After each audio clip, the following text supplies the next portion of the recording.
Hi everyone, and welcome back to my podcast Between Light and Dark. Today we're going to be talking about my personal top 10 films, and I just want to share a little bit about each, why they're in my top 10, like experiences that I felt when I watched them. A lot of them are nostalgic for me. I watched them when I was younger and they've just stayed in my top 10. Now I say I'm a film girly, but I have yet so many to watch, so many classics. Well, classics in terms of like art film, anyways, these are my personal favorites that I just love. And this list is definitely, I've tried to be as personal as possible, to be honest. And there are films in here that are like acclaimed, but maybe not what you think.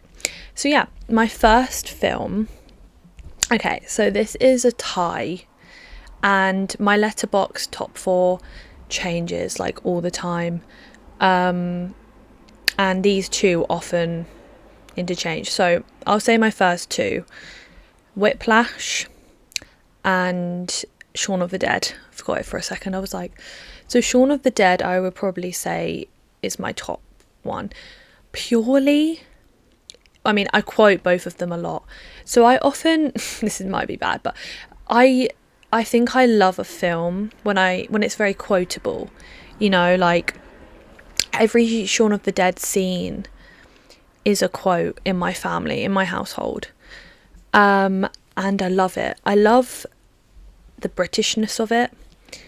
It hits me, and that British comedy style. I love Edgar Wright. I actually prefer Shaun of the Dead to Hot Fuzz, so I was a bit late to Hot Fuzz. I actually only watched it fairly recently, actually. I liked it, but Shaun of the Dead always, because it's been years and years of watching this with my family most times. It's a comfort movie, it's very comforting. Although it's a comedy horror, it's just so funny. I love all the characters, each one complements each other, and they're really just a tight-knit community.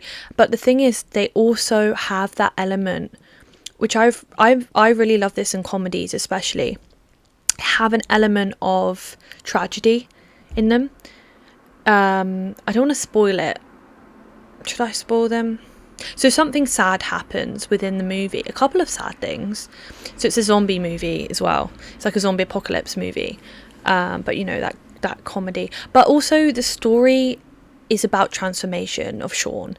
He starts off being this sort of slob, loser, and the zombie apocalypse makes him be a leader, and makes him grow up in a sense, because it's often referenced like he's stuck, in his late teens or whatever, like uni days, and this is a chance for him to really prove himself to his ex-girlfriend,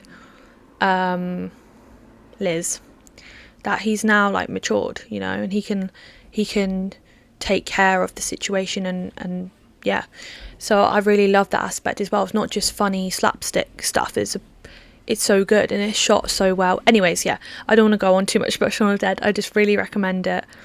The moment I watched it, I fell in love. I think my dad showed me it.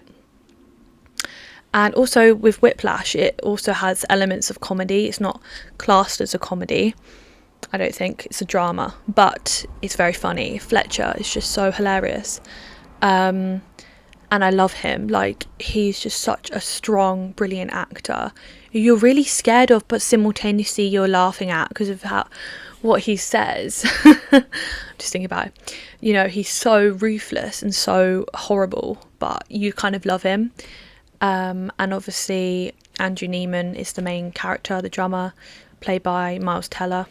Oh yeah, and Fletcher's played by J.K. Simmons. And Miles Teller is amazing. He's just so good at being this sort of arrogant little ass, like young. I think he's like 21, supposed to be. And you can really tell, like, he thinks he's so good, and like he's humbled quick. But he has that drive and that motivation to improve as a drummer, as a jazz drummer.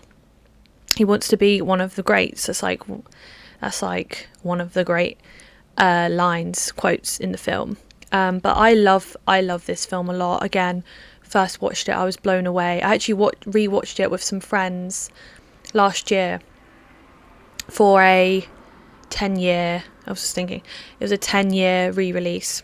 I love when they do that at cinemas. I'm like, have some respect for that, because I'm like, it's not just, I'm about the older films, all right? Like, maybe I'll come on here one time and I'll have like some new films that I love, but for now it's going to be the older ones, even though it's only 10 years. But I'm like, yeah, I have a bit of a problem at the moment with, you know what, actually there are some interesting ones that I'm looking forward to, yeah. But I will let you know if I do end up watching any new ones. The ones that have been released seem interesting. Anyways, yeah, Whiplash, amazing. I love jazz. I mean, I'm not a massive jazz fan. Like, I don't really know certain artists, but I really loved the music in that. It just brought the drama. It just elevated that drama so much more. And it was so precise, you know, and it was so intense to watch and to listen to and to feel that adrenaline, you know. And it's just a great story. It's a great story about obsession, about how far is too far.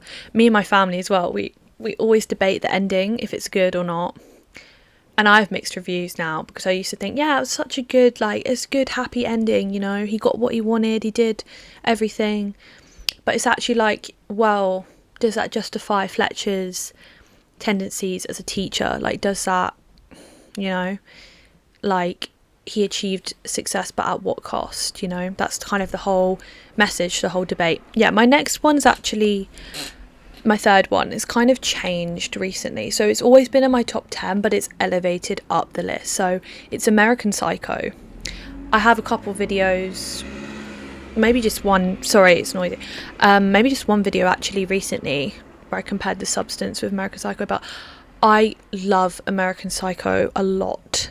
But it used to be lower down the list, and then as I was researching and rewatching clips, and getting myself familiar back with that universe, that story, I fell in love with it all over again. I'm like, oh, I need to rewatch it, because it's been some time. But it's just a great film. I'm just thinking about it. Mixes satire again. So as you can see, I like a bit of comedy in my films. I do. It doesn't have to, but a very serious, flatline, dry film, it may be really good objectively, but they don't often click for me. I have to have a little bit of comedy in there. But straight comedy movies are too much. They're too much. It's like I need a little bit of serious, a little bit of funny, you know, because that's what life is. I think it reflects life the most when you have a little bit of a balance of two. So yeah, American Psycho, satire, you know, it's a commentary on the consumerist nature of our society. It was set in 80s, like Wall Street, but it's recently regained like popularity through like the memes, like online discourse. But I can't believe people are only just finding out about this film. Like, it's incredible. I mean, I'm glad. I'm not one of those people that's like, eh. But, you know, it has been out for 25 years. That's crazy. Christian Bale is amazing. He's so funny. Again, so funny. But it's funny in a way that's like smart. Can I say that? It's like kind of I want to sound like a right knob. Intellectual comedy. I don't know if it is, but it's not like slapstick. It's not. And because it's American, I was concerned it's going to be this weird American, like, not weird, just different sort of comedy to what I'm used to. But no, it's so good. Like, I love how it blends, again, that comedy with a real gore and horror, literally, and also, like, the fact that he's a psychopath. I never know how to say that word, psychopath. But, you know, he's got such a charm and charisma that makes you like him, And that is the danger of people like that, that are just easily, have that ease in life and can just walk through life, but actually be a killer. And I also really like the psychological, like, is this reality? Has he dreamt it all kind of thing? And I've read the book as well, and the book is amazing. I really, really recommend the book. It's very, very different vibe. I felt a lot more grossed out from what I remember in the book. The film definitely cut some of that out. Made it a bit more appealing to people, I think, to watch. It's already very gory, but it's not too bad. It's not too bad. It feels, because it's satire, it doesn't feel very scary to me, but I could just be crazy. Yeah. Okay, my fourth one is Before Sunset. This has been up there for a long time, and it's interesting because, as you can see, actually I don't know if you can see, but this is a Before Sunrise poster. So obviously it's the Before trilogy. Well, not obviously, but if you didn't know. And each film is set 9 years between each other in real time. And okay, I love the first one. The first one is the most romantic. These two people meet on the train to Vienna. It's beautiful. I love it. I love it. And I think when I was younger, because I watched it, a few years ago, I loved that one so much. But then people say this, like, as you get older, you identify more with each film. But I'm only 22. Like, I'm still younger than they were, I believe, in the first one. But the second one just hits.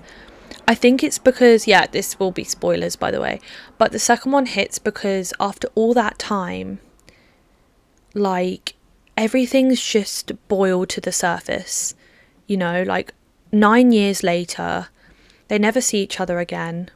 Jesse goes to meet her on the time they agreed, 6 months after, and she wasn't there because her grandma died or something, and she had to go to a funeral. It was a valid reason, I remember it was valid. But, they didn't exchange phone numbers or anything. So what could have been? It's all about what could have been. And it's also discussing their current lives. And I believe Jesse's married and has kids. And Celine is in some sort of relationship, I think. But it's a beautiful, beautiful film about aging, about mistakes, about rekindling that love that they had the first time they met, and the fact that it's all still there, but it's like they're kind of holding back at the start about what's really going on. Like, they're kind of like small talk, like, yeah, I love that. And then as you go through the film, as they wander the streets of, I think they're in Paris, because he's doing a book tour about his experience with her. And I remember quite poignantly, she gets really mad about how he portrayed her and how she's no longer like has this youthful, nostalgic lens of the world. It's more like cynical and because of things that have happened in her life. And I love that. I love that it's all brought to the surface, I just think it's really, really powerful. The third film, I'm not sure. I do still love it. It wouldn't make my top 10. It's quite... I won't go into it, but it's my least favourite out of the three. Most people say it's the most realistic, but I don't know. I don't actually know if it's the most realistic. It's like the most realistic in terms of if you see some arguments between people in a relationship, what that would look like.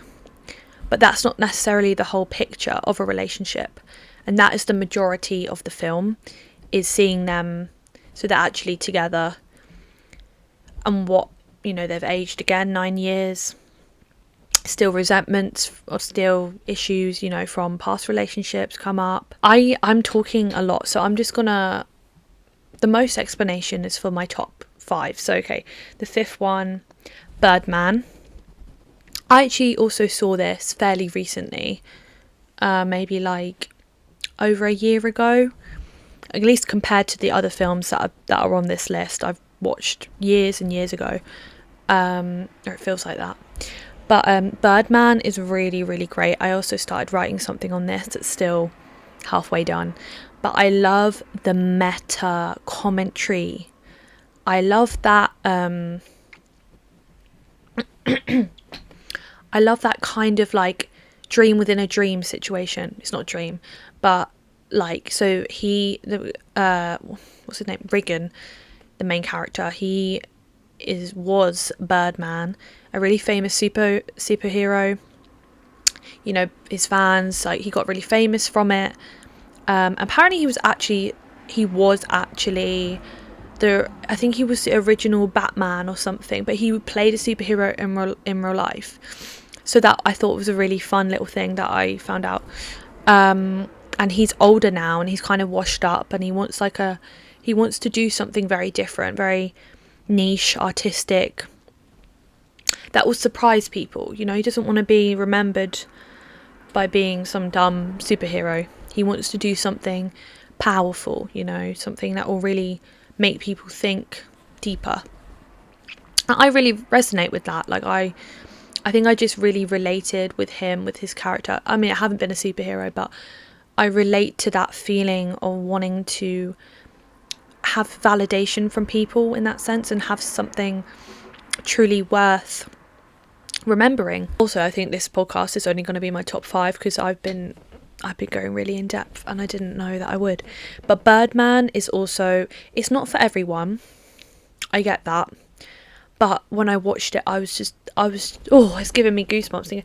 I was just in awe of, obviously it's it's shot in this one take style, so you're kind of moving through like a documentary, like a POV, and it's like, it's so chaotic and it's crazy, but it's so well made. It's like a perfect chaos kind of thing.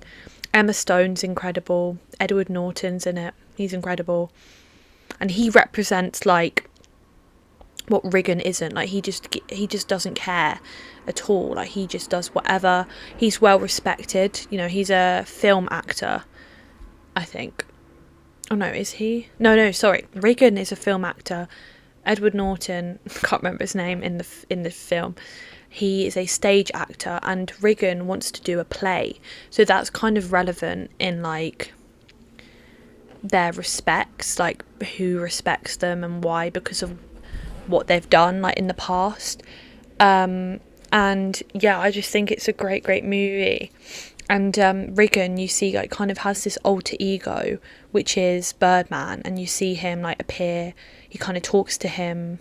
He makes him like do stuff, or like you think that he has like these supernatural powers, but you're not sure like who's actually in control of Regan, the body, and what, again, that reality dreamlike thing of like, you know, he starts like flying in the air and you don't know if it's real, but it's, you know, it's real to him, which is just as important. But yeah, he's kind of like steering him into doing this play, but you know, he's telling him like, oh, you know, you're not good enough, like you could go back to being Birdman, like stuff like that. And yeah, Edward Norton's character is just, he's just having fun, you know, on stage, and he's like a professional, but he's not, you know.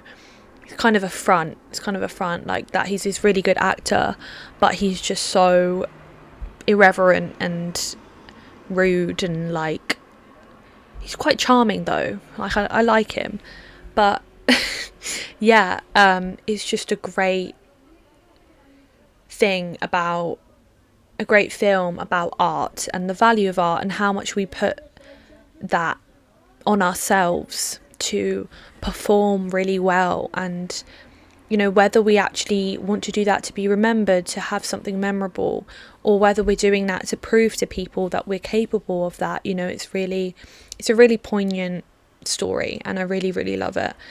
And it's an amazingly well shot, well directed piece. And the acting is obviously amazing. Emma Stone's the daughter. She has this really good monologue that she just starts yelling at her dad, you know, because her dad, Regan, is obviously so caught up in this film world, you know, and this film life, yet he's not a good dad to her. You know, it's like all these different dilemmas in life that we have. What we think is important isn't, and what isn't important is, you know. It's incredible. So yeah, those are my top 5. I will do my other top 5 definitely in a future episode, but for now I will leave you with my top 5. But yeah, what did you think? Have you seen any of these films? What did you think of them? I'm always really, really curious what people's top 4 on Letterboxd are. I'm always looking. I'm like, ooh, you like that? Or like, that's in your top 4, you know? I mean, you might say that about mine, but yeah, cool. So thank you so much for listening or watching, and I'll see you in the next episode. Cheers.